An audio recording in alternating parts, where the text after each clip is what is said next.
How to apply for free driving lessons on Universal Credit. Receiving Universal Credit does not guarantee free driving lessons.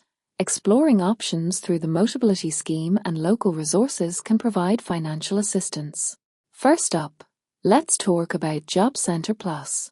If you're receiving Universal Credit, the Job Centre may support you with driving lessons, especially if a license could help you get a job. Next, check with your local council. Some councils offer grants or support programs to help people on low incomes with the costs of driving lessons, especially those receiving Universal Credit. How to apply. Prepare necessary documents such as proof of your Universal Credit claim and a valid theory test pass certificate. Complete and send your application form along with required documentation to Motability or your local council or charity. The review process may take several weeks. Thanks for watching.